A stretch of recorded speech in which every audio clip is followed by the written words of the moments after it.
पंढरीचा राणा मना माझी स्मरावा, मग कैचे रे बंधन वाचे गाता नारायण. भव सिंधू तो जाण ये चितिरे सरेल, दास्य करेल कळिकाळ बंध तुटेल माया जाळ.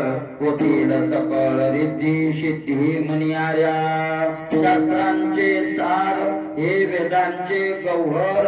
पाहता विचार हाची करीती पुराणे, ब्राह्मण क्षत्रिय वैश्य शूद्र चांडाळ हे अधिकार.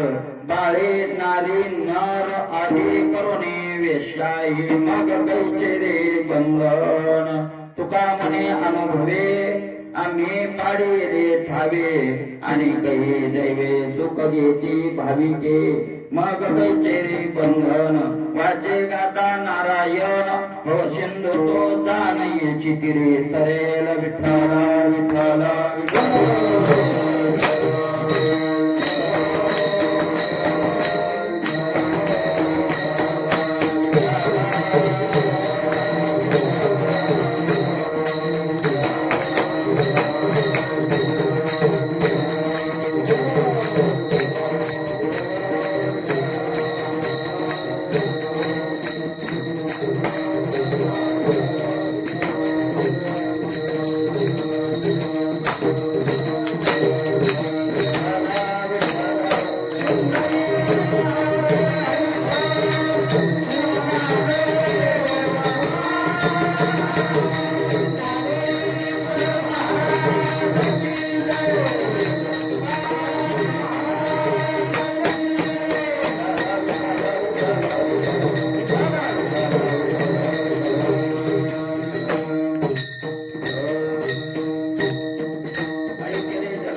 पंढरीचा राणा म्हणा माझी स्मरावा, मग कैचे रे बंधन वाचे गाता नारायण. भव सिंधू तो जाण ये चितिरे सरेल, समचरण सरोजम चांद्र नीलांबुदाभम.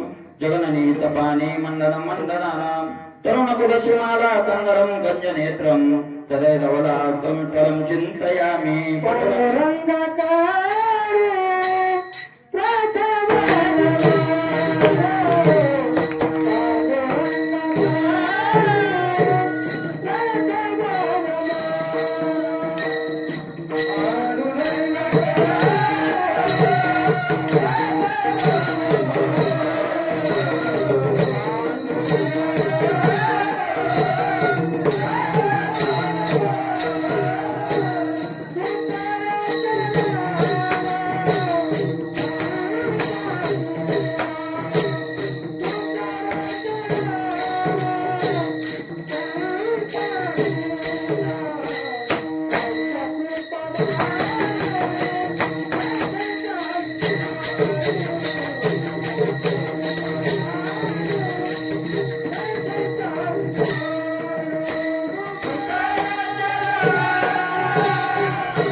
त्यांच्या कृपादाने कथेचा विस्तारू बाबाजी सद्गुरु दास तुका.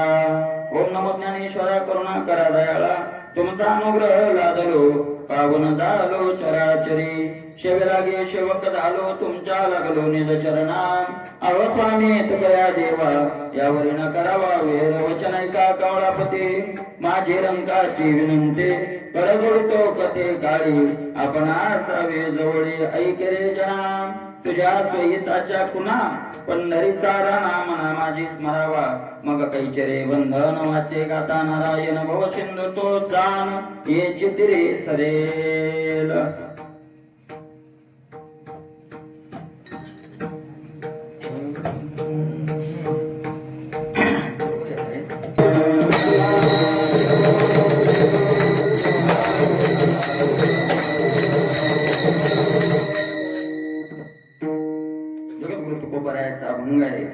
आपल्या स्वहिताच्या ठिकाणी जागा होण्याचा उपदेश करणारा असा अभंग आहे. उपदेशही या अभंगामध्ये तुकोबारायांनी केलाय आणि आपलं स्वहित करण्याचा उपदेश करून जगद्गुरु तुकोबाराय ते हित आपलं कशानं होईल याचं मार्गदर्शनही करतात. विठ्ठल विठ्ठल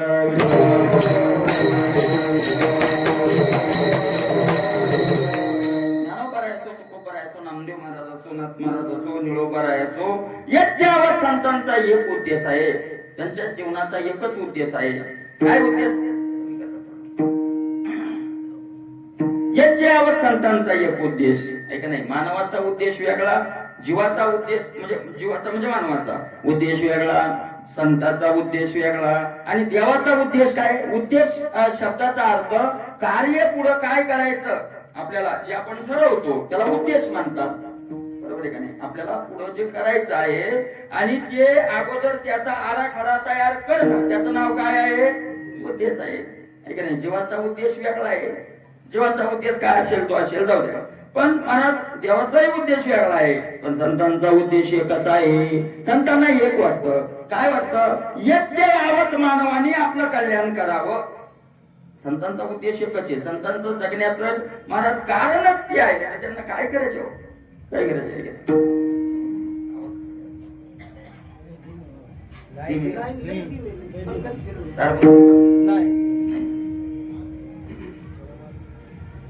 विठ्ठल विठ्ठल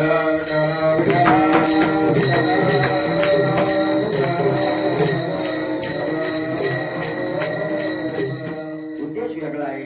संतांचा उद्देश एकमेव उद्देश आहे की याचे यावत मानवानं आपलं हित करावं. आणि ते हित कशामध्ये आहे म्हणजे जीवाला कळत नाही. आपल्याला ज्याच्यात हित वाटतं ते आपल्याकरता अनहित असतं आणि जे आपल्याला अनहित वाटतं ते आपल्याकरता काय असतं हिताचं असतं. तुकोबारायांनी सांगितलं माय बापाला वाटतं मुलाचं हित व्हावं, पण तुकोबाराय म्हणतात माय बापालाही खरं हित कळत नाही का नाही. हित नाही ठावे जननी जनका दाविला लौकिका चारती. लौकिका आचारती ही दाविला. आचार म्हणजे वागण्यात जशी पद्धत आली लोक जसे वागत आले तसं पुढं करावं असं त्यांनी दाखवलं. पण हित त्यांना कळत नाही. हित करण्याकरता काय असावं लागतं. डोळे असावं लागतात. तुकोबाराय म्हणतात मला डोळं जर नसेल तर आंधळा ज्याला आंधळ्या म्हणजे डोळे म्हणजे हे डोळे नाही महाराज.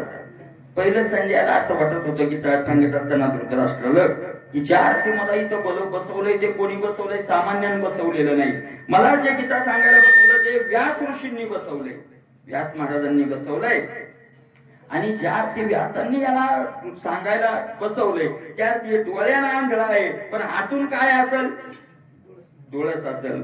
पण ज्या वेळेला वेदांत सुरू झाला आणि ज्या वेळेला महाराज भगवंत सांगायला लागले अर्जुन प्रश्न करायला लागला आणि मग तो म्हणला संजय म्हणला हे पुशल्या विने वायाने बोलशी का. हे विचारलंय का तुला. माझी अवसरी ते फेडी सांगे विजयाची गुढी. त्यावेळेला संजय महाराज कळतळ करायला लागला. संजय म्हटला हा जीवे धाडसा आहे मी म्हणे तर आतूही आंधळा. विठ्ठल विठ्ठल विठ्ठल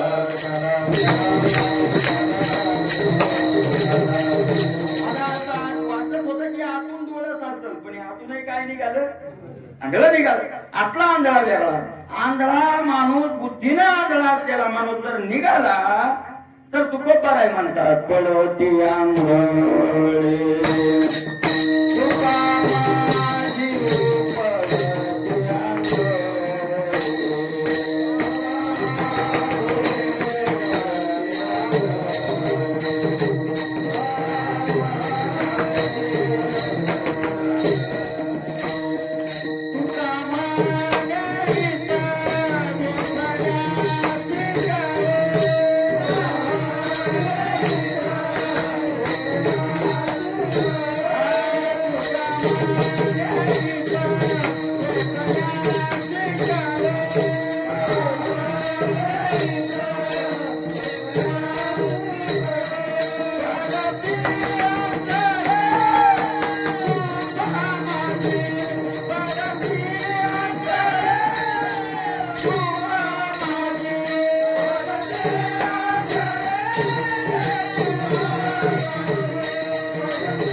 कळे. हित कोणाला कळे? एखाद्याला कळे, डोळ्यावाल्याला कळे. पळत पळते आंधळे कुपा माझी. कूप कशा म्हणतात? विहिरीलाही कूप आहे, पण खूप वेगळा शब्द आहे महाराज. कूप म्हणजे आड. आड खूप शब्दाचा अर्थ आहे आड. आणि तो हे आड ज्याच्यावर पाणी भरतात तो नाही. ज्ञानोबरायांनी त्या आडाचं वर्णन केले. आतून नुसती हाडे. त्याच्या आत काय असतात? नुसती हाड. हाड कशाची? फेकलेलं काही कोणा काही फेकलेलं. आणि बाहेरच्या तोंडाला काय असतात? नुसत्या काट्या. आणि पुन्हा त्याच्या सरपही राहतात. आपण तिकडे आलो तिकून सरप आला की पडला त्याच्या तिथे कोण काय असतंय? तो सर्प काठी कुटी घाण झालेलं पाणी पडती आंधळी कुपा माझी. आंधळे कुपा माझी पडती ही तर एखाद्याची कळे.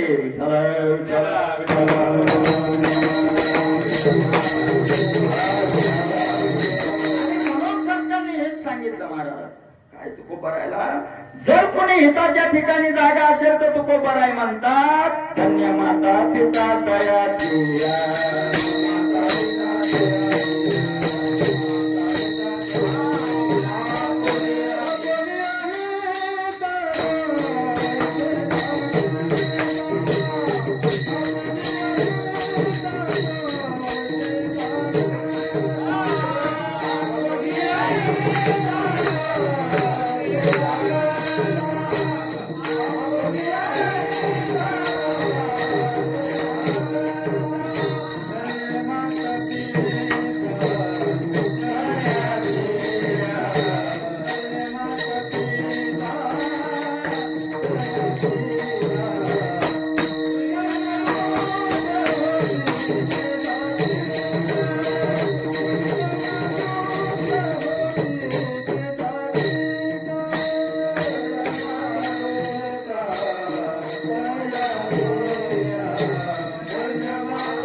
धन्य माता पिता तयाची.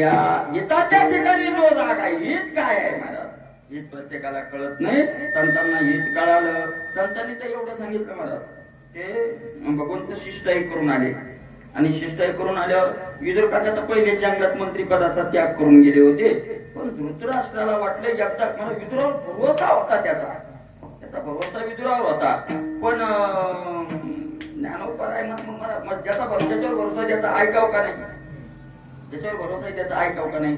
भरोसा विदुरावर होता तरी ऐकत नव्हता का? ज्ञानोबरायांनी त्याचं उत्तर ज्ञानेश्वरी दिलं. म्हणे म्हातारा मोहे नाशिला. भरवसा विदुर काकावर होता पण दुर्योधनाचा मोह होता. तरी पुत्र स्नेही मोहितो धृतराष्ट्र असे पुसतो.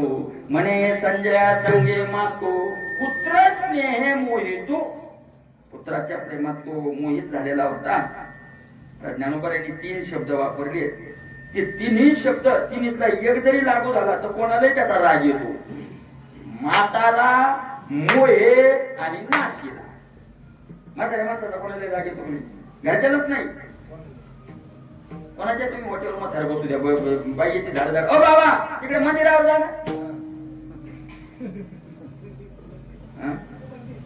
म्हणजे जा बाबा तिकडे जा, दुसरीकडे बसा. असं म्हणजे म्हाताऱ्याचा कोणालाही राग येतो मुळात. बरचे मोह हात पडलाय त्याचा. म्हणजे काय त्याच्या नादी लागतात ते मोह हात गुंतलेले. पोराच्या म्हणा, पत्नीच्या म्हणा, कशाच्या तरी म्हणा मोह हात गुंतलेले. त्याच्या कशा विचार करता आपला कुंपा. मोह हात असलं त्याचाही राग येतो. म्हाताऱ्याचाही राग येतो. आणि नाशीला जो माणूस आचारभ्रष्ट झाला त्याचाही काय येतो? राग येतो. महाराज यातला एक अवगुण असला तर लोकांना समाजाला राग येतो. ती निच्या तिने धृतराष्ट्राला लावले माऊलींनी.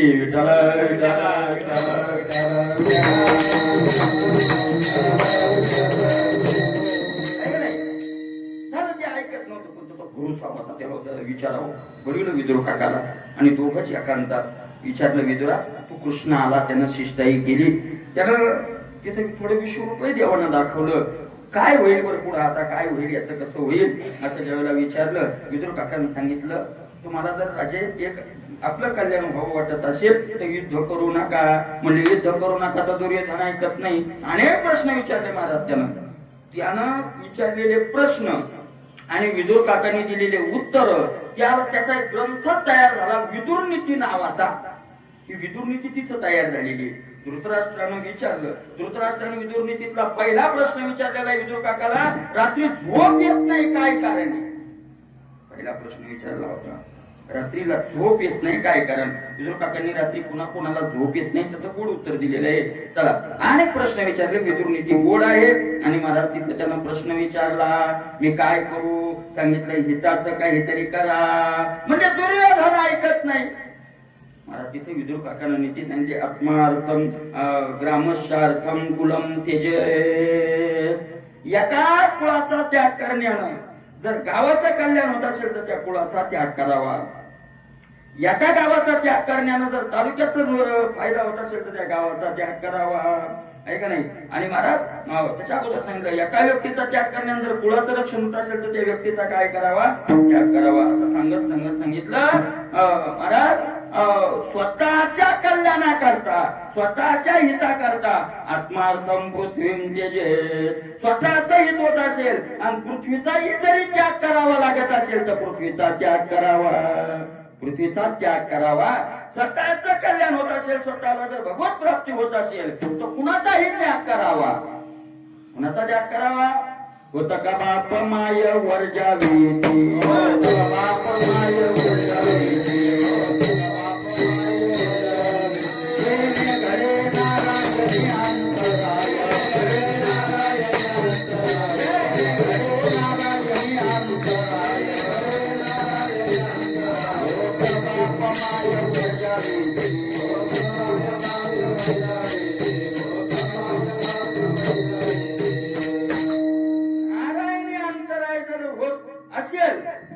नारायणाच्या आपल्या अंतरात हितच तिथं आहे आपलं. आणि जर कुणी येत असेल मग ये प्रिय पुत्रा धना कोण लेखा करे ते दुःखा पात्र शत्रू प्रल्हादे जनक विभीषणे बंधू राज्य माता निंदू भरते गेली. म्हणजे महाराज धर्म बुडाला ना. महाराज आईचा त्याग केला, पितृत्वाचा धर्म बुडाला. बंधूचा त्याग केला, बंधुत्वाचा धर्म बुडाला. गुरुचा त्याग केला, शिष्यत्वाचा धर्म बुडाला. तुकोबाराय म्हणतात अनेक उपाय,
कारण भगवंतानं स्वतः भगवंताचा पुरावा आहे. सर्व धर्मान परित्यज्य, सर्व धर्मान परित्यज्य मामेकं शरणं व्रज अहम त्वां सर्व पापेभ्यो मोक्षयिष्यामि मा शुचः.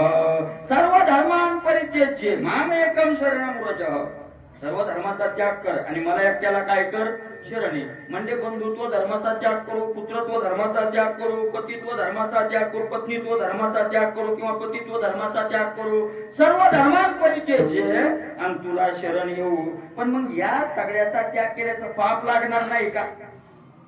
पाप लागेल ना मला, पाप लागेल ना. कारण सकळ तीर्थाची धुरी जे का माता पितरे ते शेवेशी किर शरीरे लोन कीजे किंवा तुकोबरायचा प्रसिद्ध अभंग आपल्या पाठातला आहे. कोणता अभंग आहे तो पाठातला असलेला? देवाची धूळ नाही. कोणता आहे? स्वामी काज गुरु भक्ती पितृ वचन सेवापती हेच विष्णूची नुसती पूजा नाही. महापूजाला अवघडे आता 5,000 नुसतं नैवेद्य राहतो महापूजाचा. महापूजा अवघडे आणि घर बसल्या मग पाप होत नाही का? भगवंत याचं उत्तर देतात. सर्व धर्मांपरित्यज्य मामेकम शरणं व्रज म्हणजे पाप होत नाही का? म्हणजे देव म्हणजे होतय ना पाप, होतय ना पाप. मग ते पाप अहमत्वाम सर्व पापेभ्यो अहमत्वा मी बसलोय ना इथं कशाला? सर्व पापे अभ्यो विठ्ठल विठ्ठल विठ्ठल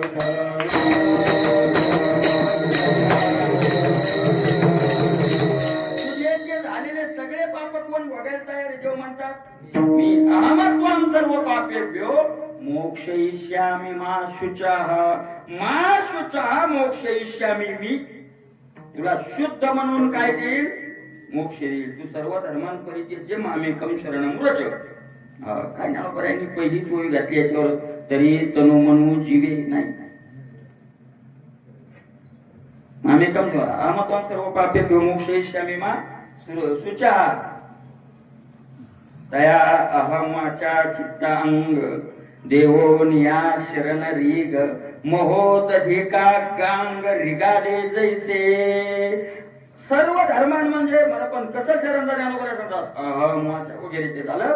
अरे सगळ्याच जर मानव धर्माचा जर काय महत्वाचा असेल मला तुम्हाला एक सांगू, देवाचे पाय नाही जोडले तर नरकाला जावं लागतं का? नरकाला जावं लागतं नाही. ज्ञानोबरायचं याच्या पुढचं सांगतात. महाराज ज्ञानोबरायचं जरा वेगळंच आहे बरं का. माणसं काय म्हणतात महाराज ह्यो माणूस जन्म लिहून फुकट गेला, भजन करीत नाही कीर्तन करीत नाही, जन्म लिहून फुकट गेला. ज्ञानोबराय म्हणजे भजन कीर्तन न करणारा जन्म लिहून नाही फुकट गेला. मग जन्मलेची ते मोग जैसे वार्षे विन मेघ का मृगजळाचे तरंग दुरोणीची पहावे. जन्मलेचे ते मोग ते जन्म लिहून फुकट नाही गेले, ते जन्मलेच फुकट. वार्षे विन मेघ उन्हाळ्यात आलेले ढग काय कामाचे?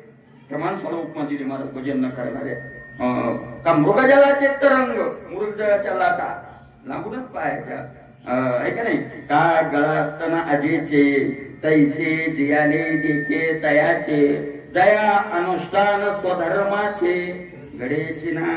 काय महाराज अशा प्रकारे ते जन्मलेची मोह. ज्ञानोबराय म्हणतात अरे भजन न करणारा यमाचा पाहुणा प्राणी यमाचा पाहुणा.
ज्ञानोबराय म्हणतात की मेल्यावर नरक नाही, त्याचा जन्मच नरक. हरिविन जन्म जन्मच नरक आहे. ते मेल्यावर कुठं जाईल विचारूच नका. नरकाची पै जाणा यमाचा पाहुणा प्राणी होय. दोन पाहुणे हरिपाठात आले सदाशिव. कोणते कोणते? एक यमाचा पाहुणा शांतीदया पाहुणा हरी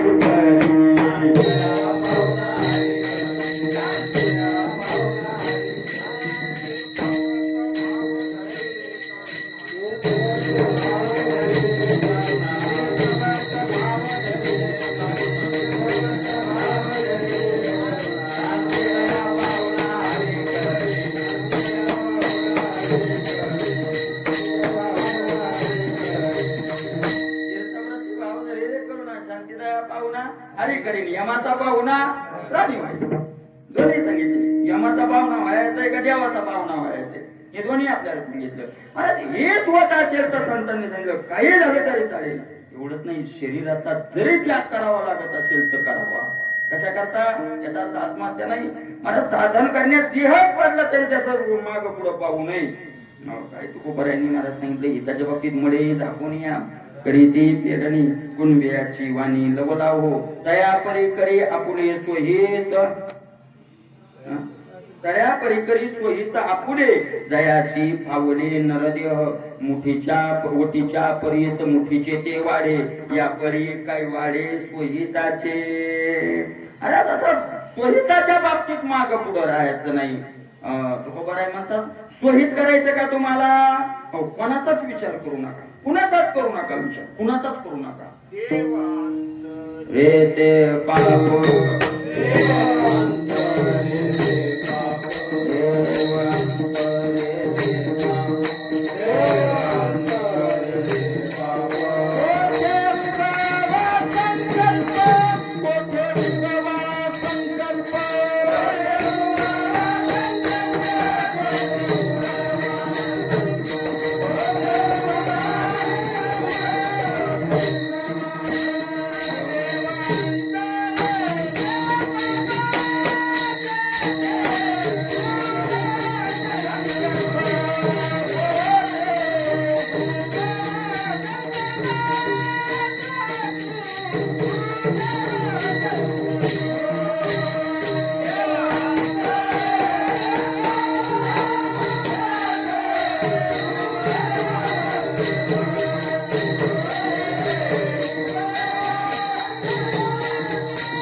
भविष्य काय गेलं.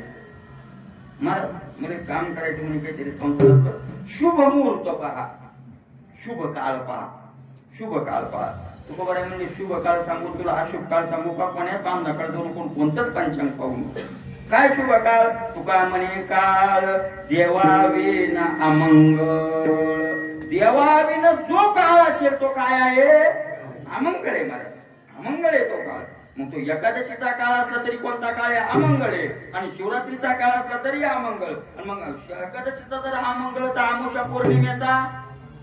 आणि मला जर देवाचं चिंतन असेल तर मग एकादशी असो का अमावस्या असो शुभच काळ आहे. शुभ काळ अवघ्या अमंगळ नाही. अशा प्रकारे देवाचं चिंतन करणं ही हित आहे. का घात करायला लागली अशी प्रमाणे जाणून का करा आपुलाले घात विचारा रे हित लवला हे. तात्काळ करा, गडबडीनं आपलं हित विचार करा, हिताचा विचार करा.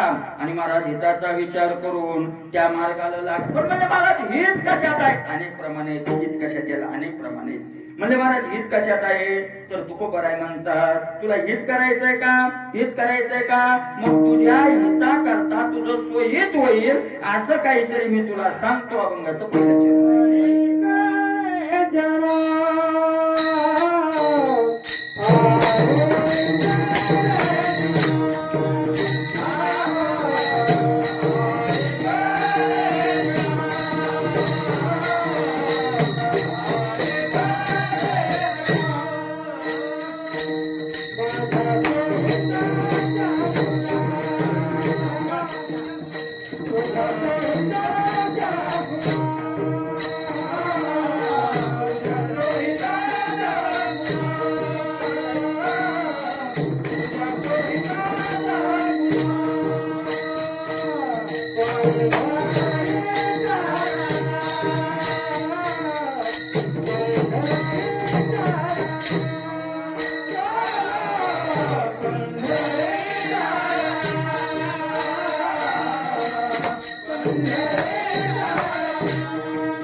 आई.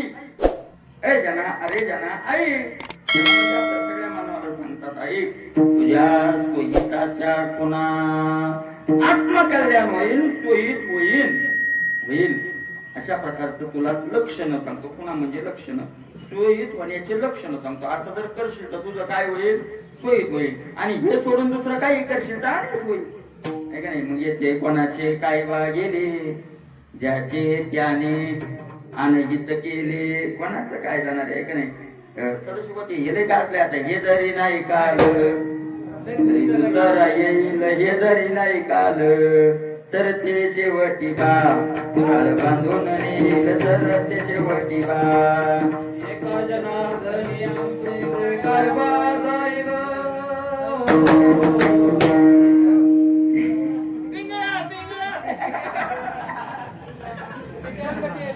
अरे करायला ते ऐकलं, पिंगळा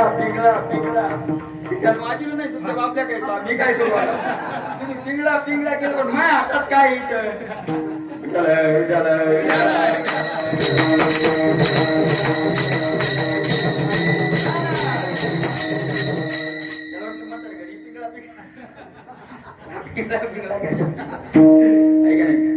नाथ महाराजांनी सांगितलं ना, अनेक प्रकाराने अनेक अभंगात सांगितले महाराज. म्हणतात आपलंही होतं ना, तिथं कोणाचा विचार करू नका. आणि येत महाराज परमार्थिकात आल्यावर महाराज येत नुसतं. आता याच्यावर विस्तार आपल्याला करायचं तर मला एक लक्षात घ्या, काहीचं भजन करत नाही म्हणून अनिहित झालं, आणि काहीच्या भजनात घुसल्यावर दोष लागले म्हणून अनिहित झालं.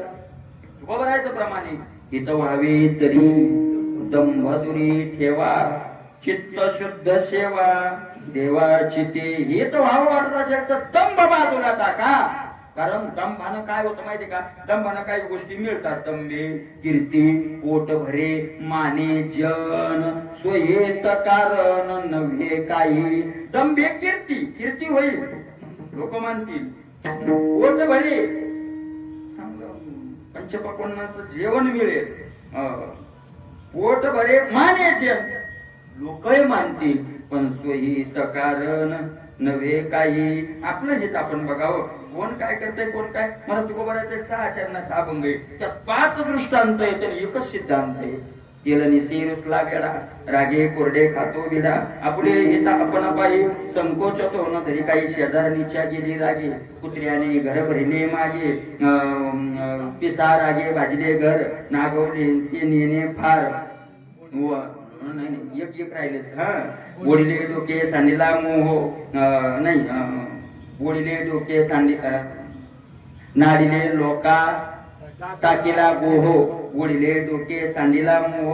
शेजारणीच्या गेली रागे, कुत्र्याने घर भरले मागे, पिसा रागे भाजले घर, नागवले ते नेणे पार. तुका म्हणे वाचा रागे, फेडिले सावले जे किले जगे.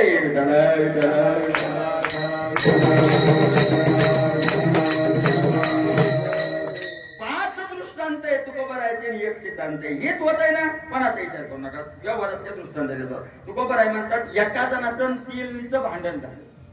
तेलनी म्हणजे तेल विकणारी पहिल्यांदा ज्याचा तोच व्यापार करते. आता बाम नाही राड्या करायची, आता काही विषय नाही ना, नाही का? नाही राड्याची म्हणते रे, मी काय असं नाही सांगत. निवडून दाखवून तुम्हाला भाडं तुम्ही भरा, तुम्हाला फुकटे पण मला नाही ना तू. तेलनीच त्याचं झालं भांडण. किंवा मला राय तुझ्या घरून तेल आणणार नाही. तू बरोबर आहे म्हणतात, तिच्या घरून तेल नाही आणलं ते बिना त्याला तो कोणाला खाण लागायले. तेल निशी रुसला वेडा, रागे वरणे खातो. बिना तेलाचं याला खावं लागतं ना. तसं करू नको, तुझंच नुकसान होईल. आहे का नाही?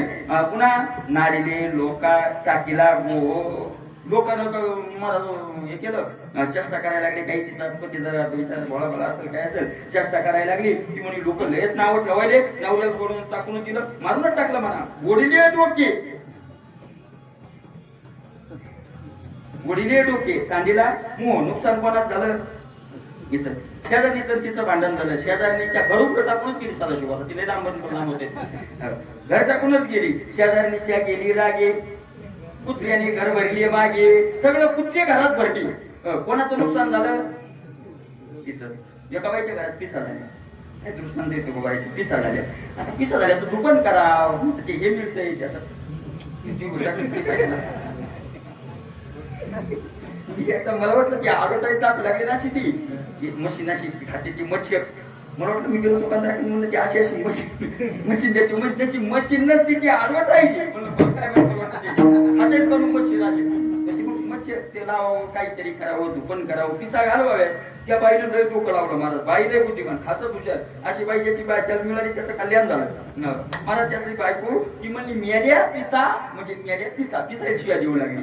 हो माझ्या घरात आल्या कदर केला. मला तिने हुशार होती तिने घरच पेटून दिला. आता पिसा लाजी पिसा पिसा लागे भाजीले घर नागवणी ते नेले पार ऐका नाही. पिसाच्या राग्यानं गेलं घर फेकून. पुन्हा तुकोबरायांचं शेवटचं दृष्टांत असं दिलंय का आपल्याला सांगणं कठीण आहे. तुका म्हणे वाचा रागे खेळीले सावले एकले जगे. पण नुकसान कुणाचं झालं? कुणाचं नुकसान झालं? कुणाचं नुकसान झालं? आपुले गीत आपण पाही संकोच तो न धरी काही. तुकोबराय म्हणतात हेच पहा हेच कशात आहे. मग गीत सांगता तुझ्या सोयीताच्या कुणारे जना ऐक रे बाबा याच्या तुझ्या सोयीताचे लक्षण सांगतो मी तुला. काय कर पंढरीचा राणा मना माझी स्मरावा. पंढरीचा राणा मना माझी स्मरावा. काय मला तुकोबराय म्हणतात मना माझी स्मरावा.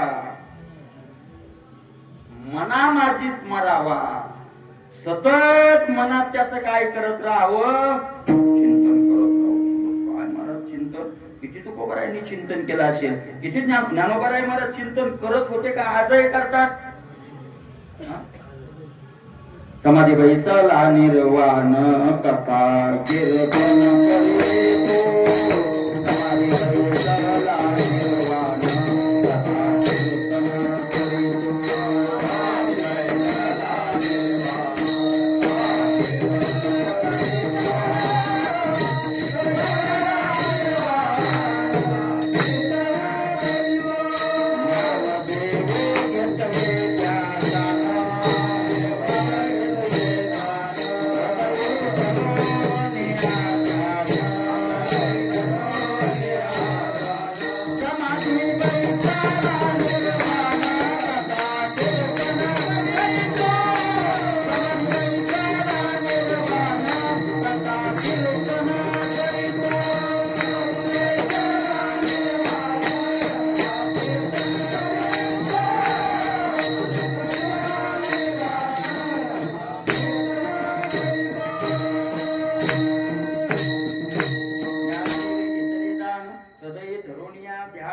समाधी बैसला निर्वाण. काय करायला लागले समाधीला ज्ञानोबराय कथा कीर्तन करीतू. कथा कीर्तन चिंतन सुरू आहे ज्ञानोबरायचं सारखं आजही सुरू आहे. अशा प्रकारे समाधान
काळात नाही. म्हणजे झोपतही चिंतन चालू आहे.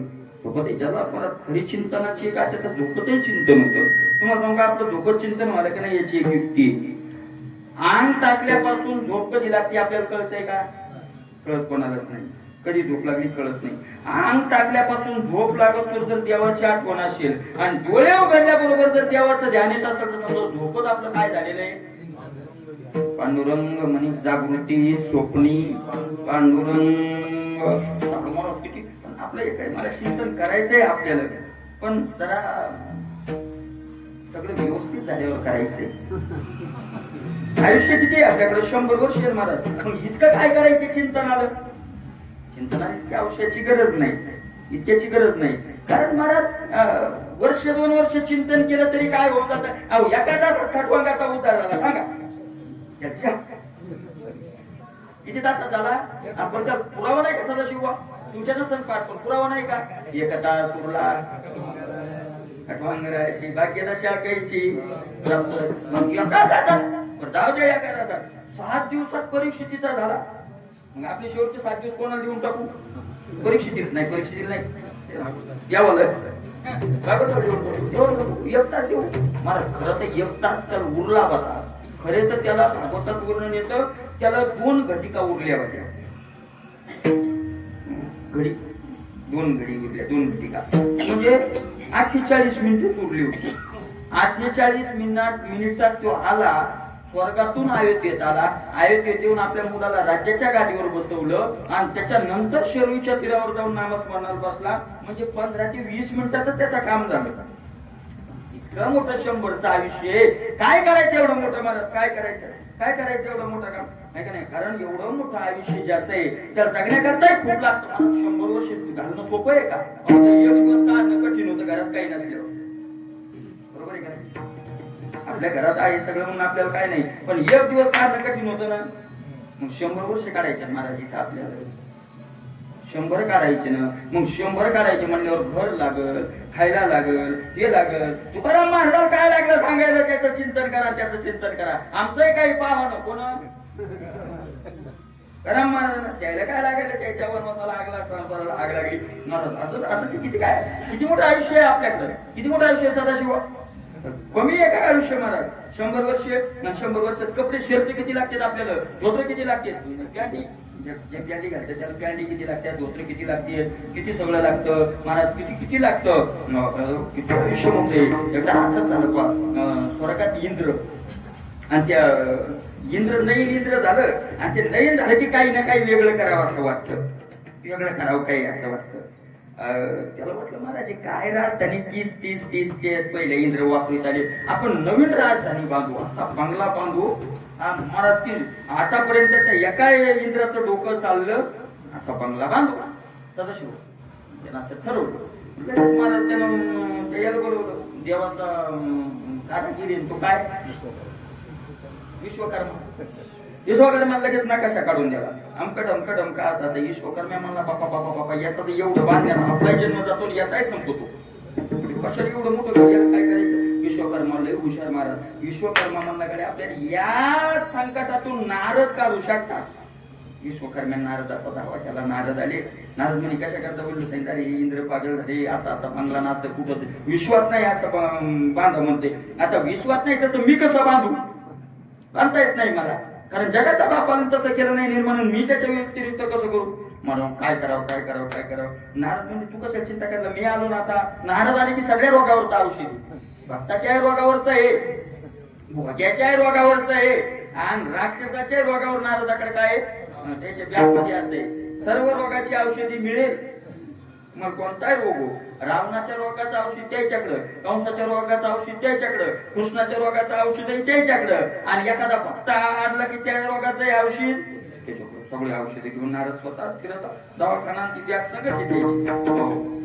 अशा प्रकारे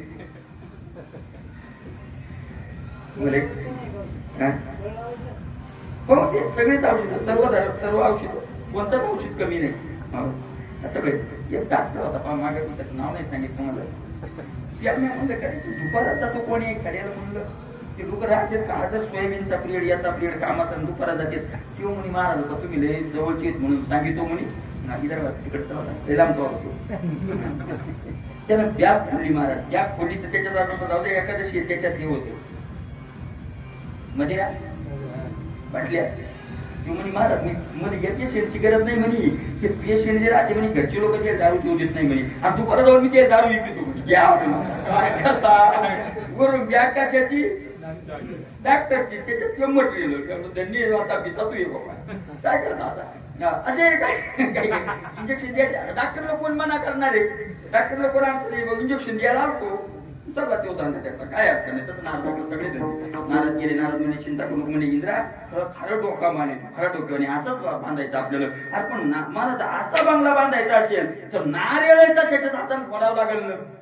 भूमिपूजन चल म्हणजे उद्यापासून विश्वकर्मा सुरू करतोय. भूमिपूजनाला महात्मा नारदा कोण आणा तुम्ही सांगा. तू सांगो का इंद्रा. इंद्र म्हणला नारदा तुम्ही तिन्ही लोकात फिरत तुम्ही जाणा म्हणजे चला म्हणजे खुशी आपल्या घरात लयच बाबा खतरनाक आहे. त्या नारळ पडलं की वाया जाणार नाही जा म्हणे.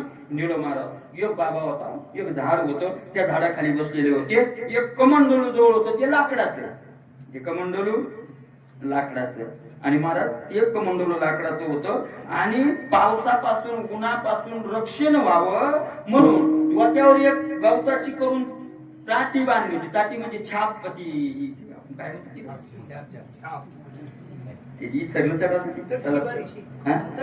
तटकी हा तटकी अशी गवताची अशी उतार करून अशी बांधलेली होती तटकी. गेला ते म्हणलं अ बाबा या सगळं काय बांधून काय उन्हापासून पावसापासून आपलं संरक्षण होतं बाबा याच्यामुळं.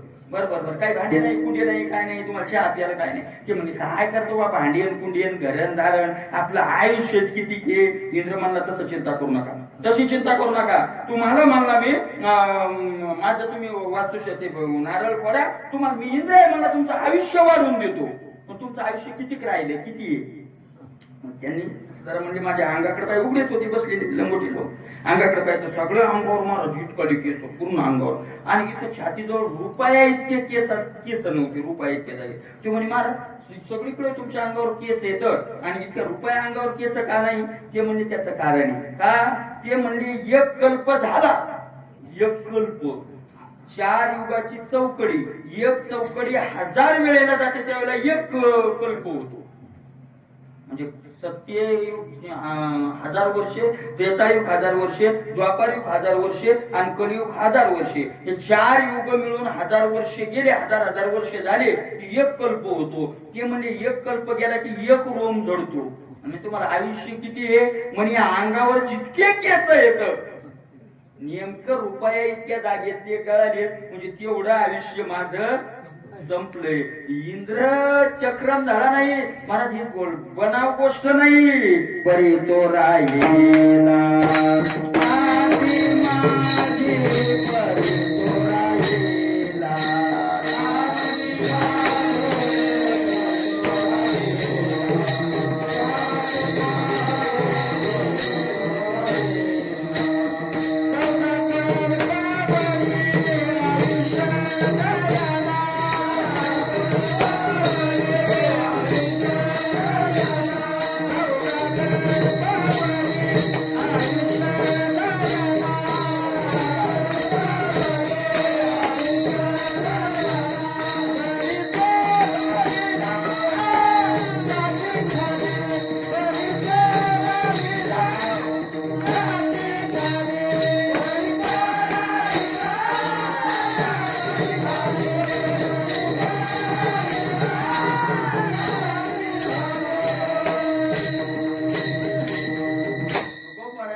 आयुष्य जयाला परी तो राहिला ताटी खाली. तुकोबरायने त्या ऋषीचं लोम हर्ष नावाचे ऋषी ते त्यांचं नाव लोम म्हणजे केस.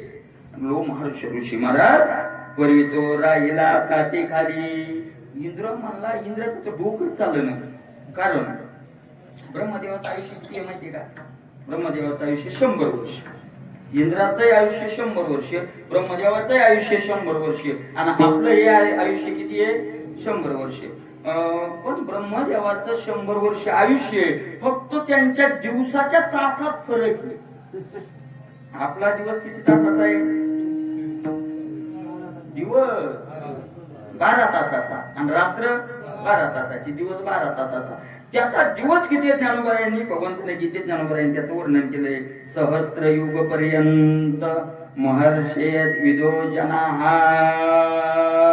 सहस्त्र युग पर्यंत जय चौकडी सहस्त्र जाय तय तयाचा विळूची वय.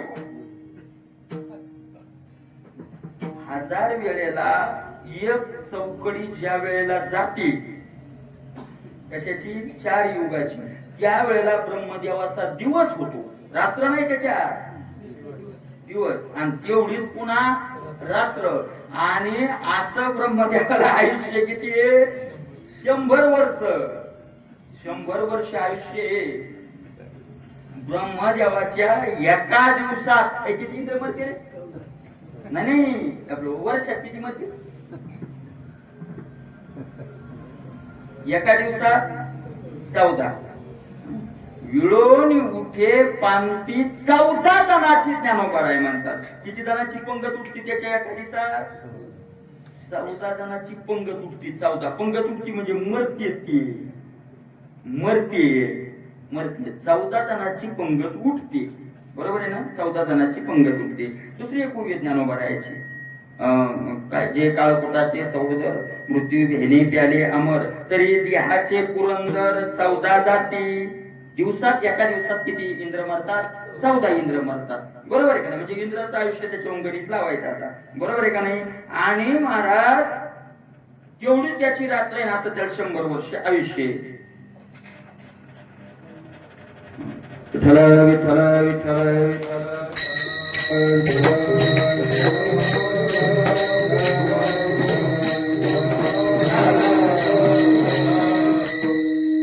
सदाशिव 14 गुणिले 365.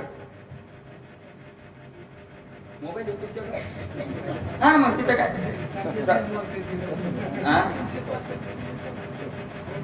365 गुणिले 14. 365 गुणिले 14 5,11,000. किती होता? वटावरच हिशोब पाहिजे त्याला.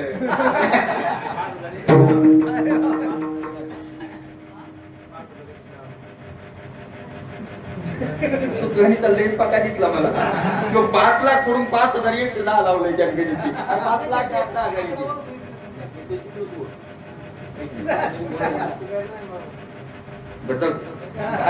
5,11,000 एका वर्षात मरतात त्याच्या, बरोबर आहे ना? एका वर्षात किती? 5,110. एका जन्मात 100 वर्षात किती मरतात? मग 5,11,000 एवढे मरतात. इंद्राने विचार केला, ब्रह्मदेवाच्या या एका वर्षात एवढे इंद्र मरतात आणि त्यातला मी एक काय इंद्र आहे. आणि हो बाबा म्हणतोय, त्यानं सांगितलं या पैसे जे केस गेलेत ना, ते 27 केस पडले. किती? 27. म्हणजे माझ्या डोळ्यासमोर आतापर्यंत 27 ब्रह्मदेव मेले, इंद्र नाही. 27 काय मेले? ब्रह्मदेव मेले, ब्रह्मदेव. मग एका ब्रह्मदेवाच्या आयुष्यात 5 लाख इंद्र मरतात, तर 27 ब्रह्मदेवाच्या आयुष्यात इंद्र मेले किती?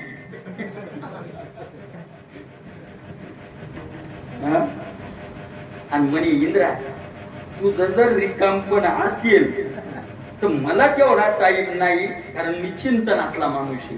मला देवाचं चिंतनात एक क्षणही विरोध जायला सहन होत नाही. मला तेवढा वेळ नाही. तुला जर वेळ असेल तर माझ्या अंगावरची रोम मोज आणि तूच हिशोब लावा, आयुष्य राहिलंय किती. इंद्र तर टकुरच खाजू लागला. आता जिथे इंद्र टकुर खाजवतो, पण मग त्याचा काय फायदा झाला माहितीये का? इंद्रानं विचार केला. इंद्र म्हणला, नारद म्हणले, मग मिळालं वाहन कोण थांबतो या बाबाला नारळ फोडायला? तो म्हणला, कशाला मरायला नारळ फोडायचंय? एवढं आयुष्य ज्याला आहे तो ताटे खाली राहिलाय, आपण बंगला बांधून करायचंच काय?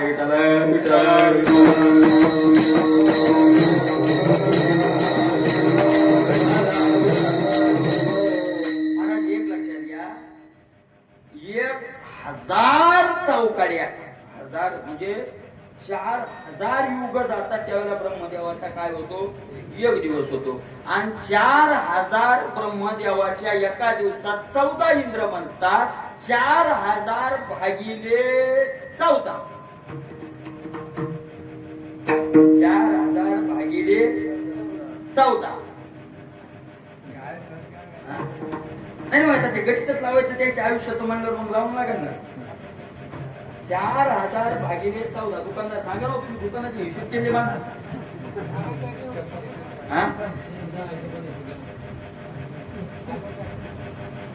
विठ्ठल विठ्ठल विठ्ठल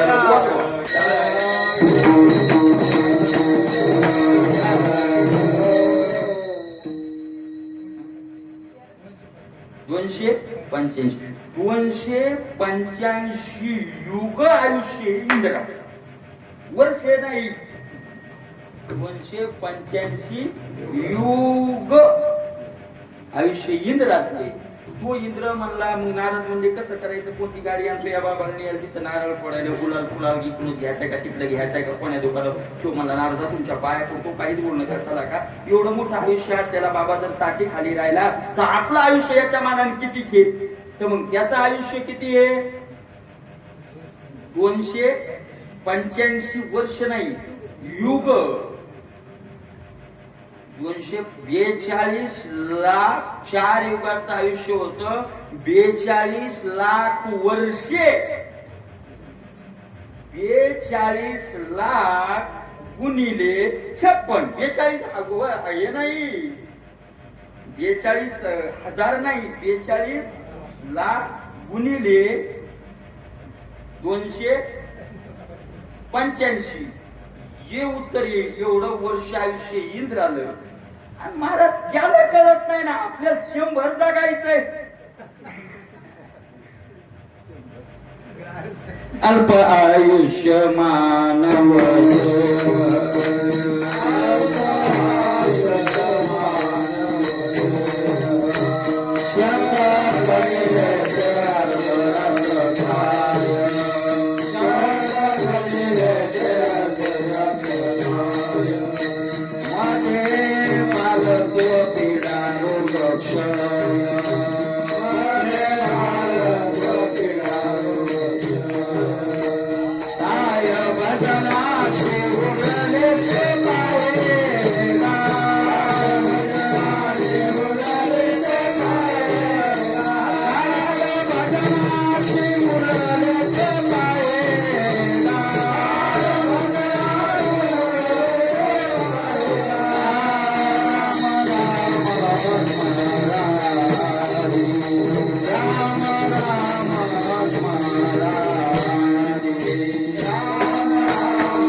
अल्प.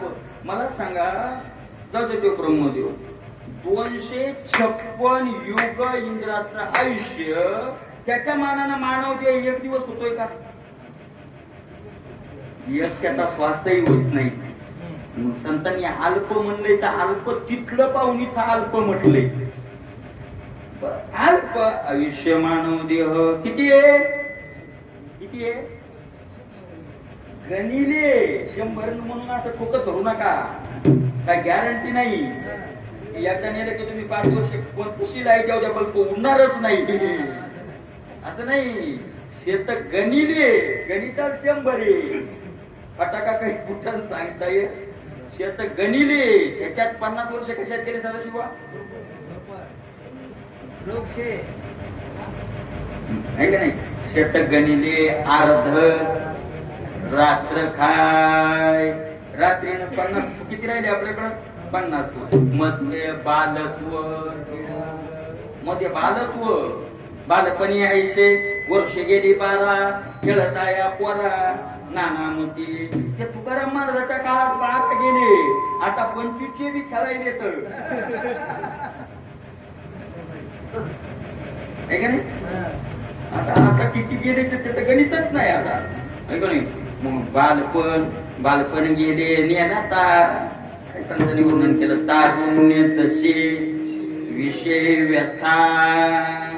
बालपण नेता गेलं, तारुण्यात विषयाचा आहे का नाही. आठवणी वेठवणी बांधिला मुंडासा फिरत असे मैसा जनामध्ये. वर्णन केलं. तारुण्याच्या मध्ये न मानी कोणाशी सदा मुसमुशी धुळे जायसा. आठवणी वेठवणी आहे का नाही. हाती दीडपान वरती चमान नाही तो सन्मान भरियाशी. वर्णन केलं गेलं तारुण्य. तारुण्य दशे विषय आता वृद्धापकाळी. म्हातारपणाचा एकच हरिपाठीवर दुसरं चरणच नाही. काय होतं कसं झालं, काय होतं कसं एकच हरिपाठी. वृद्धापकाळी प्रवृत्ती चिंता. काय राहिलंय महाराज आपण? म्हणून महाराज नामदेव महाराजांनी आपल्याला सांगितलं सोहिताचा गोर वाहा ध्यानी राहा श्री हरीचा. सोहिताचा गोर वाहा ध्यानी राहा श्री हरीचा.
आयुष्य जात आहे पहा. चाललंय ना आपल्या डोळ्यात एक.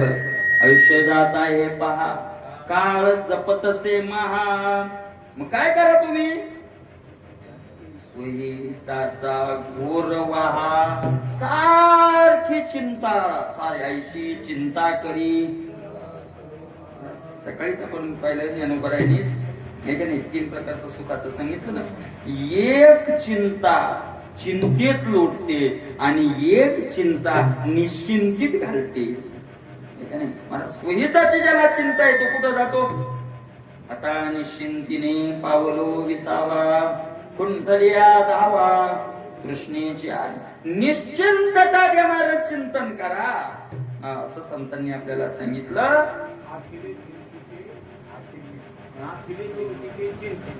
नाथिले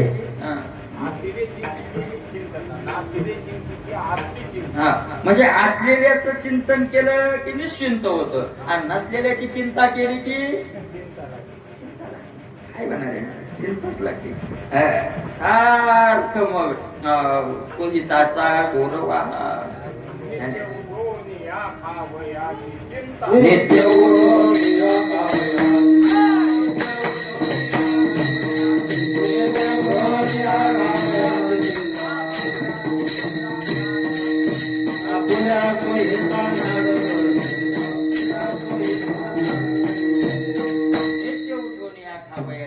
आपल्या सोयीचा नाडत असे काय फायदा होतो? मला काही फायदा होत नाही. म्हणून सोहिताचा गोरवा आयुष्यात किती प्रमाण आहे. मला तुकोबरायचे द्वारे तुकोबराय म्हणतात ते लोकांकडे पाहिजे तुम्हाला नवल वाटतं. गोरवा आश्चर्य वाटत तसे पोरया जनाचे गोरवा आश्चर्य न करीती का काय हिताचा का करत नाही, का करत नाही. कोण यायला मागून असं पाठ बळे सासऱ्याचं घेऊ नको मी कळी काळाचे दातच पाडीन असा कोण म्हणताय. काय मानोनिया राहिले, काय मानोनिया राहिले, काय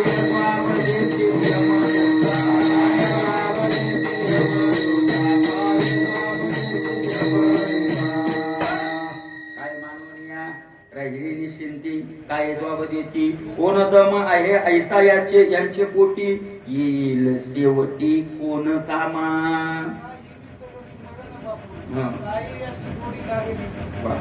काही मरण बाकीचे का मरणार विसरले, पण काय विषयाची यांना इतकी गोडी लागली. मला तो हसू येतो तो खूप आहे म्हणतात नाही का नाही. मला विठ्ठल विठ्ठल विठ्ठल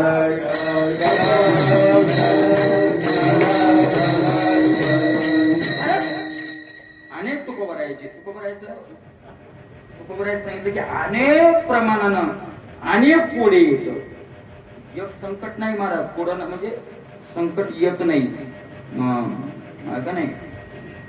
आयुष्य कमी आहे तू का म्हणे थोडे आयुष्य अवघेची कोडी, अवघेची कोडी ना आयुष्य थोडे.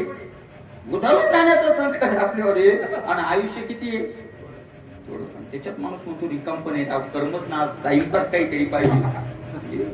त्याच्यात पुन्हा आपल्याला काय पाहिजे टाइमपास. मला कोण कामाला येणार आहे, जो कामाला येईल का हो तरी याच्यावर प्रमाण आहेत माझं. अंत बोलवणीसाठी पांडुरंग धरा कंठी, सोयरा अंत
करायचे अंत काळाच्या वेळेला तुकोबारायचा गोडा बंगले पा तुकोबारायांनी कसं कसं आपल्याला कोण कोण कामाला येणार नाही. मैत्र केला महाबळी कामा नये अंत काळी धन मिळविले कोडी काळ घेतल्या नसोडी कामा नये हा परिवार सैन्य लोक बहु फार तवरी तुमचे बळ जव आला नाही काळ तुका म्हणे बापा चुकवी 84च्या खेपा.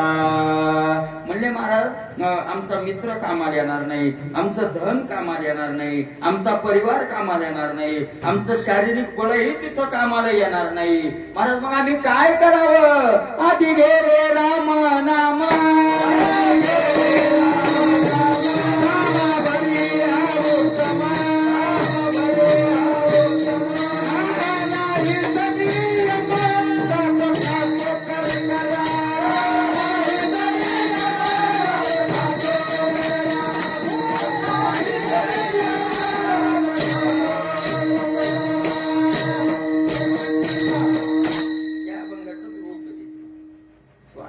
सगळ्यात ऊन काढव्याचा आहे, झोपच चाऊ काढी.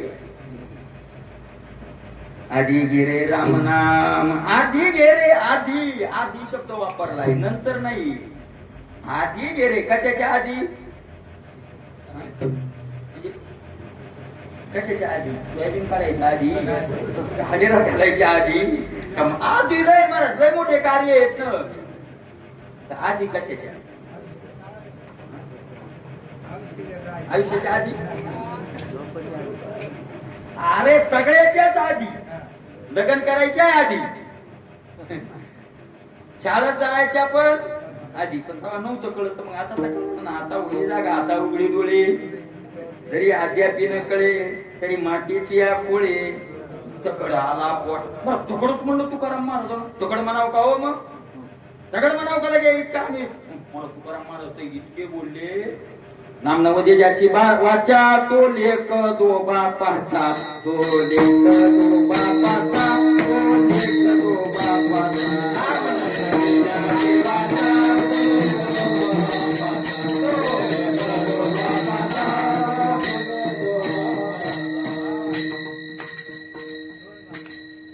तुकाराम महाराजाची भाषा इतकं रागवाव का लगे? मग मी तरी इतकंच म्हणलो. पुन्हा याच्यापेक्षा खतरनाक शब्द गाठी आहेत. ऐका नाही, ऐका नाही. नथुराम बाबा म्हणले होते आता वज्रात कीर्तन ऐकायला. मग ते ध्यानात तुम्ही होते कीर्तनाला वरच्या गजानन महाराजाजवळ हनुमान मंदिरावर कीर्तन होतं. कोरी झोपडपट्टी. ते म्हणले अशा प्रमाणे अशी घोडून चाल म्हणायची. चाल लावलं म्हणायचे नाही म्हणजे अशा प्रमाणे सरळ म्हणून जायचं. पण किती खतरनाक प्रमाणे मला, किती खतरनाक प्रमाणे आहे का नाही, किती खतरनाक प्रमाणे. गुरुजी बोलली होती एकदा याच्या थंडमवर. गुरुजी म्हणली होती नाम नवदे ज्याची वाचा बोलली नाही, म्हणजे ते बोलले होते प्रमाण मी दिलो. तुम्ही कोणी असाल तर म्हणलं याच वर्षी प्रमाण दिलं होतं मी. नाम नवदे ज्याची वाचा ते बोलले तो बापाचा. ते म्हणले मग माय बापाकडे का म्हणतो कोबरा गेली त्यांची भाषा. ते म्हणले जर गावात लाईट नसेल तर लोक म्हणजे टिकीट फालतं बा.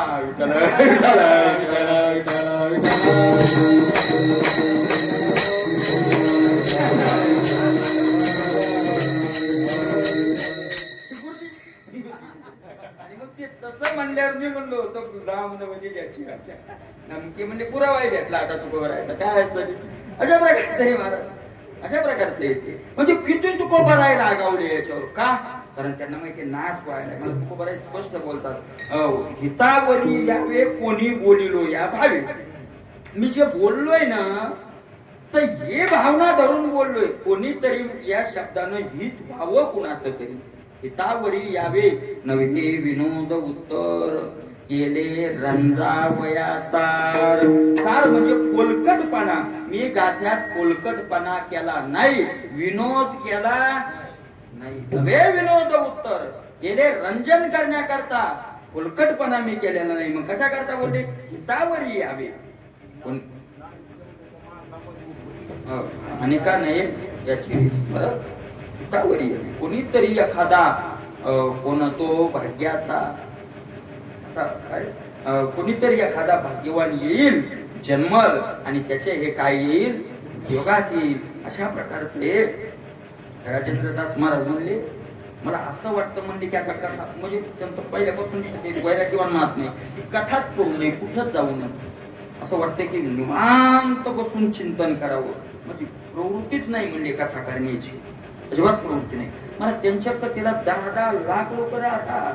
त्या कथा काय मंदिरातून आपल्यासारख्या गली बोळातून 2-4 मंडप टाकले चाललं महाराज भागवत असं नसते.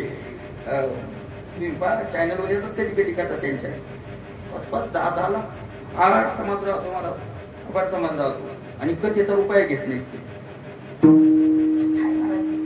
आपण दुसऱ्याचं पाहत नाही आणि म्हणून आपल्याला वाटतं की हे मागे सांगितलं होतं चालवायचं हे चालवलं कसं हे चालवलं कसं. त्यांच्या गोशाळा आहे आणि त्यांच्याकडे लोक दररोज म्हणजे कोणालाही आता वृंदावनमध्ये सगळ्यांना तुम्हाला किती कोणी आलं किती जेवून जा काही अडचण नाही. 300-400 साधू दररोज असतात जेवायला आणि बाकी आपल्यासारखे किती गेले तर मुक्त अन्नदान काही अडचण नाही. तर त्यांचा महिन्याचा खर्च किती आहे सदाशिव माहितीये का? महिन्याचा खर्च 1.25 कोटी रुपये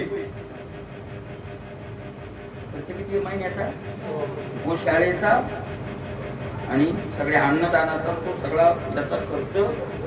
त्यांच्या नुसत्या वृंदावनच्या गोशाळेत 12,000 गायी आहेत. अशा 5 गोशाळा आहेत त्याच्या वेगळ्या वेगळ्या ठिकाणी. किती मोठा असेल महाराज किती मोठा असेल 1.25 कोटी रुपये. ते म्हणजे मला अगोदर वाटायचं की आपण जर कथेचे पैसे घेणं बंद केले दक्षिणा बंद केली तर आपलं हे चाललं कसं. ते म्हणजे सारखं मला पण देव महाराज ज्याची जशी इच्छा आहे त्याला ते देतो. ते एकदा गाडीत चालले मग गाडीचा ऍक्सिडेंट झाला. ऍक्सिडेंट असा भयानक ऍक्सिडेंट झाला आणि मग त्यांना 1 वर्ष वृंदावन सोडून जाता आलं नाही. ते म्हणजे ते 1 वर्ष जेवढं व्यवस्थित चाललं तेवढं मी पैसे घेत होतो त्यावेळी मग विचार केला जेव्हा 1 वर्षात जर बंद नाही पडत तर जन्मभर बंद पडणार आहे का. तुम्हाला एक सांगू का एकच शब्द सांगतो मी त्यांच्या अनेक मला त्यांच्या मुखात तुम्ही डायरेक्ट ऐकले अनेक त्यांची उदाहरणं येतात. त्यांचं दर्शन घेऊन जा पहा तुम्ही कळलं काय महात्मा आहे. तपस्व्याचे शब्द काय असतात पहा. साक्षात भगवान कृष्णाची भेट झालेला महात्मा एवढं लक्षात साक्षात कृष्णाची. त्यांनी स्वतः सांगितलं म्हणजे स्वामी विवेकानंदावर माझा तेवढं श्रद्धा नव्हती. कारण संन्यासी आहेत ते पण आणि ते संन्यासी दाढी करत नाहीत आणि स्वामी विवेकानंद दाढी गिडी थोडी इंग्लिश बोलणं आणि हे ते जरा काही फायदा आणून ते म्हणजे संन्यासी असा नसावा आयुष्य आरामात राहणार. मग श्रद्धा नव्हती. ते म्हणले डायरेक्ट भगवंताने येऊन सांगितलं की स्वामी विवेकानंदाच्या आतमध्ये 12 योग भ्रष्ट महात्म्यांनी बसून ते कार्य केलं. त्यांना सामान्य समजून ते कोण सांगितलं येऊन त्यांना देवानं त्यांच्याविषयी अश्रद्धा ठेवू नको. ते खरे खूप मोठे महात्मा आहेत असे. आता देवानं ज्यांना शिक्का आणला ते स्वामी विवेकानंद आता काय अडचण राहिली. इतक्या उच्च कोटीचे महात्मा आहेत. मला त्यांनी सांगितलं मला असं वाटतं की सगळं बंद करून टाकावं. काय करायचं आता घेतच नाही काही अडचण आहे का. तुमची दक्षिणा सुद्धा ते घेत नाही. मला सांगा 10 लाख लोक आहेत जर 10 रुपये टाकले तर किती वेळ आता काही हिशोब करू. मोठमोठे मोठमोठ्या लोकात कथा असतात त्यांच्या आहे का नाही. अशा प्रकारचं राहतं. त्यांनी सांगितलं बंद करावं पण त्यांनी त्यांच्या जीवनातलं एक उदाहरण सांगितलं. त्या दिवशी बसून मी विचारच काढून टाकला म्हणजे कथा बंद करायचा. ते धोबाळाचं चरित्र कथेतून सांगू लागले. मी कशा करता सांगू शब्द किती महत्वाचे कोणाला तरी फायदा होईल नाही धोबाराय म्हणतात. मला धोबाळाचं चरित्र सांगू लागलो. एका मुलानं ऐकलं म्हणजे एकाच मुलानं ते ऐकलं आणि त्याला अन्न पाणी सोडून दिलं त्याच दिवशी कथेत आणि सारखा भगवंताचं चिंतन करायला नामस्मरण 3 दिवस झाले. अन्नही नाही आणि पाणी नाही. त्याच्या घरचे लोक आले बाबा रडू लागले त्याची आई वडील. बाबा त्या पोराला काय झालं की अन्न पाण्याचा त्याग केला. 13-14 वर्षाचं पोरग अन्न पाण्याचा त्याग केलाय. म्हणजे तुम्ही सांगा म्हणजे मला राहणं पोर आलं आणलं म्हणले बाबा अरे अरे असं करू नये अन्न घे पाणी इथून झालंय काय म्हणजे बाबा तुम्ही ध्रुवाचं चरित्र सांगितलं. ध्रुवानं अन्न पाण्याचा त्याग केला कृष्ण भेटतो. मी आता अन्न पाण्याचा त्याग करायलोय कौरव कृष्ण भेटतो. अरे पण ते आता त्यांनी समजून सांगितलं हे झालं नाही. तो म्हणला महाराज नाहीच गेला. ते म्हणले पण माझ्या हातचं काय. ते म्हणजे 1 घास खातो 1 घास म्हणजे प्रसाद म्हणून गुरुचा म्हणून खाल्ला थोडं पाणी पिलं सारखं चिंत. ते म्हणजे मी वृंदावनला गेलो त्याच्यानंतर 8 दिवसात पोरग तिथं आलं की घरच्याच्या माघारीच आलं की तिथं. त्यांनी सांगितलं बाबा आता तर मी अन्न पाण्याचा त्याग केलाय 3 दिवस तिथे राहिलं. ते म्हणजे एवढा आग्रह केला म्हणजे जवळचे लोक म्हणाले पोरग मरण इथं तर आपल्यावर येईल. त्याला कशाचा दिवस भेट होतो. त्या तिसऱ्या दिवशी सांगितलं बाबा आता धुवासारखा निश्चय झाला, श्वासही घेत नाही. सकाळी सांगितलं म्हणले आणि दुपारी ते म्हणले मी खोलीत आराम करू लागलो. पोरग पळतच आलो. मग म्हणे ओ बाबा बाबा बाबा उठा उठा उठा. मी म्हणलं काय झालं. बघा ना म्हणे कृष्ण म्हणे. कुठे म्हणे. हा काय उभा आहे. आणि तू त्याला आलिंगन द्यायला. कुणाला. कृष्णाला. हे म्हणजे त्या दिवशीपासून निश्चय केला की आपल्या कथेनं जर एका पोराला देव भेटला, अशा प्रत्येक कथेत जर एक सुधारला तरी आपलं जीवन सफल झालं. म्हणून आता कथा बंद करायच्या नाही. वय झालेलं आहे सगळ्या प्रवास आहे सगळे. किती कथा मी गेलो होतो मागे एक पोरगण मी तिथं गेलो होतो. म्हणलं बाबा आता किती दिवसांनी येणार. त्यांनी सांगितलं 2.5 महिन्यानं. म्हणजे 2.5 महिने लगातार काय होत्या कथा. आणि सोपं नाही सोपं नाही एवढं करणं. आणि एवढं फिरून एवढ्या कथा. आणि महाराज अशा प्रकारचं करतात का हितावरी यावे कोणी. त्या महात्म्याचा एकच उद्देश आहे काय. कोणीतरी काय व्हावं. हितावरी यावे कोणी बोलिलो. एकाचा उद्धार झाला खूपच झालं मला होतो ना. आणि तुम्हाला एक सांगू का एकाचाही नाही झाला आपला झाला तरी पण झाला. कारण कीर्तनानं जर उद्धार होतो तुकोबर आहे म्हणतात. आपण आता भागवतात चिंतन कीर्तनाचं महत्व ऐकलं. भगवंताच्या नामाचं महत्व. आपला तर होईल का नाही. पण आपला उद्धार करायचा असेल तर कीर्तनातून एकच करायचं काय. तुकोबरायाचं प्रमाण ज्या विषयाला नाही आणि ज्ञानोबरायाची ओवी जिथं लागत नाही, नाथ महाराजाचं प्रमाण नामदेव महाराजाचं ओवी लागत नाही, तो विषय नाही सांगितला. देवाला नाही देवाच्या बापाला वसुदेवाला उद्धार करावा लागेल. आपल्या फक्त मी म्हणतो हे नको. मला असं वाटतं आपल्याला काही वाटतं. आपल्याला वाटतं असं नाही. तुकोबराय काय म्हणतात, ज्ञानोबराय काय म्हणतात, संताचा पुरावा असलेल्या गोष्टी सांगायच्या. तुकोबराय म्हणतात माझं काय महाराज. तुकोबराय म्हणतात स्वामीचा विचार स्वामी झाला. आपण निरोप देण्याचं काम करावं. आपण निरोप देण्याचं काम करावं. स्वामीचे ते वर्म धर्म स्वामी जाणे. स्वामीचा तो धर्म स्वामी जाणे. निरोप या माणसानं काय करावं फक्त निरोप देण्याचं काम. तसं तुकोबराय ज्ञानोबरायचे निरोप द्यावं. महाराज एवढं जरी आपल्याकडून घडलं आणि निश्चित आपलं अंतःकरण पवित्र होतं. कारण ही प्रमाण मी दिवशी सांगितले अक्षरे नव्हते देखा ब्रह्म साम्राज्य दीपिका अर्जुना लागी चितकळिका उदयली असे. अशा प्रकारचं हे आहे. म्हणून महाराज तुकोबरायांनी अनेक ठिकाणी गात्यात सांगितलं हे जना ऐक सोयीताच्या पुन्हा पंढरीचा राणा मना माझी. आता इथं अडचण अशी मना माझी स्मरावा. वाचन नाही म्हटले. काही ठिकाणी वाचनही शब्द आलेले वाचन बी आले. वाचे उच्चारी गोविंदा घे माझे वाचे गोडना गोडोबाचे. मग काही ठिकाणी वाचन म्हणतात आणि काही ठिकाणी मनानं म्हणतात. मना नाही म्हणतात. अनेक ठिकाणी तुकोबरायाची प्रार्थना अनेक ठिकाणी देवाकडे पहा. आता उगा आता आपला आलंय ते काळ जवळ आलाय काळ जवळ म्हणून म्हणतो. आता 7 तारखेपासून काळ जवळ आलाय आपला. 7 तारखेपासून काळ जवळ आलाय म्हणून मी एकच म्हणतो फक्त. आपली वेळ आता संपत आली. एकच म्हणतो फक्त चित्ते तुझे पाय डोळा रूपाचे ध्यान.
इथं प्रश्न इथं निर्माण होतो की पंढरीचा राणा मना माझी आपल्याला म्हणतात स्मरावा, म्हणजे स्वकर्तृत्व आलं स्मरावा.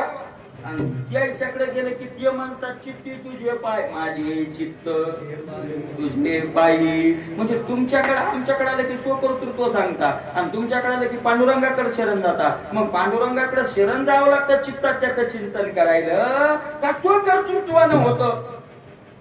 यात कोणीतला फरक काय आहे? यातला फरक आता नंतर पाहू, नंतर पाहू. अशा प्रकारे मग चेरे बंधन वाचे गाता नारायण कशाचं बंधन? हो सिंधू तो जाण याचे तिरे दास्य करील कळी काळ, बंध तुटेल माया जाळ, होतील सकळ रिद्धी सिद्धी मनियार्या. आहे का नाही? हे आपलं शास्त्राचे सार, हे वेदाचे गौहर, पाहता विचार हाची करीते पुराणे. ब्राह्मण क्षत्रिय वैश्य शूद्र चांडाळा हे अधिकार, बाळेनारे नर आदी करोनी व्याशाही. तुका म्हणे अनुभवे आम्ही पाडिले ठावे, आणि काही दैवे सुख घेते भाविके, मग काहीचे रे बंधन. असा थोडा अभंग आहे तुकोबा रायाचा, याचा विचार आपण नंतर करूया. आता 7 तारखेला आपल्याला ती कोजागिरी येईल. 7 तारखेला चालेल का? उद्याच्या सोमवारी भेटलो पण सोयागिरी साठी कोजागिरी. सोयाबीन थोडं मागं पुढं होणार आहे दिंडीत येण्याचं. काय नाही, सोयाबीन होतरा जे जात नाही सोयाबीन काढायचं आता शुभासारखे ते आण जाऊन मिळून दिंडी नियम करू. मग सोयाबीन झाले गेल्यावर मग धप्प्या कारिगिरी लागल्यावर त्याला सगळा सावळा करू. तसे सूट देणं गरजेचं आहे. आता इलाज नाही खरं. आता कसं आहे सोयाबीन नाही मला खरं येते पहिलेच तर पाण्यात 50% आणले नाही. मी चेष्टा नाही करावी, खरंच नाही करावी, खरंच नाही. वस्तुस्थिती खरी शपथ म्हणजे खोटं नाही, वस्तुस्थिती. पहिलंच पाण्यात पुन्हा तरी पुन्हा त्याच्यातही आपण ताणून धरावं. पण ताणून धरलं तरी काय ऐका नाही, ताणून धरलं तरी जिथं स्वयंपाक ताणून धरलं तरी 10 आलोच होतो. आणि त्याच्यापेक्षा सकाळी मोकळे मनानं सांगितलं ना 10 आलो पण फुकट लागत नाही. आता मग काय भांडण करू नये 10 वाजणार आणि मोकळ्या मनानं 10 वाजणार. त्याच्यापेक्षा मोकळ्या मनानं फक्त एक इमानदारीने एक करा की बुवा सोयाबीनची थपी लागल्यावर सवळ्यात दिली काढून करू. एवढं तुझं म्हणणं. खाली रमण यंत्र तू करून येते, ते काही एवढी सकाळी सकाळी येत नाही. तर काय हरकत नाही, पण कोजागिरीचं कीर्तन होईल त्या दिवशी. कारण त्या दिवशी हे ना वाल्मिक जयंती आहे. वाल्मिक जयंतीचं कीर्तन होईल. नंतर हे सगळं झालेली सेवा माऊलीच्या चरणी. मला एक ते राजेंद्र महाराजांची एक गोष्ट माहिती आहे, आठवली ती सांगायची. म्हणजे 2 मिनिटाची सांगा 2 मिनिटाची की देव कसा चालवतोय. मला अशा सहज त्यांच्या ऐकता गोष्टी परमार्थ पोटी दृढावे. का कसा दृढ होतो परमार्थ त्यांच्या पोटी आहे का नाही. सहज त्यांची बघता गाडीची आशा दृढावे. सहज गाड्यावाले महाराज पाहिजे की गाडीची इच्छा जशी होती तशा सहज त्यांच्या वैराग्याच्या गोष्टी ऐकल्या आणि ऐकावे महाराज अशा लोकांचे आहे का नाही. दृढावे. दृढ होतो निळोबा राय म्हणतात. आपला परमार्थ काय होतो? दृढ होतो. महाराज कोरोनाच्या टायमात लॉकडाऊन लागलं. त्यांनी एक कथा चालू होती 6व्या दिवशी संपली गेले ते वृंदावन मध्ये आणि लॉकडाऊन लागलं. पण लॉकडाऊन लागलं तर पक्कच लागलं आहे का नाही. आणि लॉकडाऊन लागलं 8-10 दिवसात गोशाळेतला माणूस आला आणि सांगितलं महाराज उद्याच्याला गाईला चारा नाही. बरं उधार एवढी उधारी झाली त्या चाऱ्यावर. एका गाईला आपल्याला पुरवणं होईन तर 12,000 गाईला चारा पुरवणं सोपं आहे का? ते मोठं सांगतच नाही. त्यांच्या गायी जर पाहिल्या ना महाराज तर कोण्याच कट्टर शेतकऱ्याची गाय तितकी तयार नाही. 1.5 किलो गुळ दररोज एका गाई खायला. ती दूध देणारी असो का नसो काही संबंध नाही. म्हणून तर एवढा मोठा खर्च आहे. प्रत्येक गोशाळेत CCTV लावलाय. 25 किलोमीटर मध्ये अंतरावर त्या गोशाळा येते. एक टावर उभं केलंय आणि सगळे टीव्ही एका जागी आहे. आणि तिथं माणूस आहे बसेल 24 तास. म्हणजे 8-8 तासाची ड्युटी अशी 4-5 बसेल. गाई जर काळी हाताने दिसला तर त्याला ते दंड देतात, त्याला काढून टाकतात. काळी आणायची नाही. काही रोगी खूप मोठे दिसतात. आणि मग मला तेव्हा आला सांगितलं बाबा उद्याच्या चाराही नाही आणि उधार मिळणं काय नाही शक्य नाही. आता किती टेन्शन येईल माणसाला, किती टेन्शन येईल. आपल्यासारखं तर इतकं कुठून आपल्यासारखं तर मला असतात ज्या गाई सोडून मग आता काय करता. मग आता जातील तिकडे जातील तिकडे काय करता मग आता आहे की नाही. त्यांनी सांगितलं काही हरकत नाही, खायला नाही काय हरकत नाही, काही चिंता करू नका, गायी आपल्या नाही. गायी कृष्णाच्या आहेत. पण मी आता इथं या वृंदावनात निश्चय करतो, जोपर्यंत गायीला खायला मिळणार नाही तोपर्यंत मी सुद्धा पाणी घेणार नाही. खाणार तर नाहीच नाही. गायी मरतील तर मी मरीन, मी पाणी घेणार नाही. रात्री 10-10:30चा विषय झाला. सकाळी 8 वाजले, पाणी नाही, काहीच नाही. कुठले सकाळी नित्य नियम स्नान वगैरे झालं, गंगेन लावला, बसले. एक माणूस आला माझा सकाळी 9च्या हिशोबात. एक माणूस आला, सांगितलं राजेंद्र दास महाराज तुम्ही? म्हणले हो. सांगितलं मी हैदराबादहून आलोय. ऐका महत्वाचं, कुठून आलोय? हैदराबादहून आलोय. कशा करता आले? ते म्हणजे तुमच्या गोशाळेचं मी बातमी वाचली. कुठं वाचली त्याचं त्याला माहिती. आणि मी खूप मोठा, यांनी विचारलं ना तुम्ही आता एवढं कडक लॉकडाऊन हैदराबादहून इथं गाडी घेऊन, ते गाडी घेऊन आलं स्वतःची, कशी आली? आता हैदराबाद म्हणजे आपल्यापासून इकडे 1000 किलोमीटर लांब, आणि इथून वृंदावन पुन्हा 1200 किलोमीटर, 2200 किलोमीटर सोपं आहे का जाणं? तुम्ही कसे आले एवढे जिल्हे बदलत? तो म्हणजे मी खूप मोठा अधिकारी, मला 5 म्हणून मला कुठं अडवलं नाही. काय इच्छा आहे तुमची? काय नाही म्हणे. मी विचार केला सहज बसल्या बसल्या रात्री की एवढ्या मोठ्या गायी येतं आणि ह्या गायी खाऊ काय घालतील, खाऊ काय घालतील, आणि म्हणून मी काही पैसे घेऊन आलो हे तुम्हाला द्यायला. आणि मी असा निश्चय केलाय रात्रीला, ऐका लक्ष देऊन ऐका, मी रात्रीला असा निश्चय केला की जोपर्यंत पैसे तुमच्यापर्यंत पोहोचत नाही तोपर्यंत पाणी पियाचं नाही. जोपर्यंत पैसे तुमच्यापर्यंत पोहोचत नाही तोपर्यंत पाणी पियाचं नाही. तर त्यांनी सांगितलं, आकडा नाही सांगितला, पण त्यांनी सांगितलं पैसे किती दिले. त्यांनी सांगितलं मागची उधारी फेटून 1 वर्षाचा खर्च त्यात भागला. मागची फिटली आणि पुढच्या 1 वर्षाचा. एका महिन्याला 1.25 कोटी, तर 12 महिन्याचे 15 कोटी तर पुढचे, आणि मागची किती उधारी होती ते म्हणजे 20 कोटीच्या आसपास समजा गेले. आणि सांगितलं ते म्हणजे काही फळ, सांगितलं 1 शेप तुमच्या हातचा प्रसाद द्या आणि बाकी मला थांबायला टाइम नाही, मला जावं लागतं. निघून गेला. त्यांनी सांगितलं आता कोरोना जाऊन किती वर्ष झाले? 5 वर्ष 6 वर्ष झाले ना. 19ला आलता का नाही, 25 म्हणजे 6 वर्ष झाले जवळपास. पुन्हा 6 वर्षात त्या माणसाचा फोन नाही. कुठला होता? तो हैदराबादचा होता. अरे यांनी पाण्याचा त्याग केला, तिकडे जेवणही पाण्याचा त्याग केला. याला म्हणतात परमार्थाची पावर आणि याला म्हणतात तपाची पावर. आणि मला अशा लोकांच्या गोष्टी ऐकल्यावर माणूस घाबरेल. कशाला घाबरेल? पण सतत ऐकत राहायचं, सतत ऐकत राहायचं, सतत ऐकत राहायचं. आणि म्हणून अशा प्रकारे महाराज हे चिंतनाचं फळ आहे. कशाचा परिणाम आहे? रात्रंदिवस त्याच्या पायाचं एकनिष्ठतेने केलेलं चिंतन आहे. काय नव्हे केले योग्य तुकोबराचे खोटे प्रमाण आहेत का? एका चिंतुका विठ्ठले सर्व साधनाचे सार, भव सिंधू तरी पार. ज्ञानेश्वर माऊली, ज्ञानेश्वर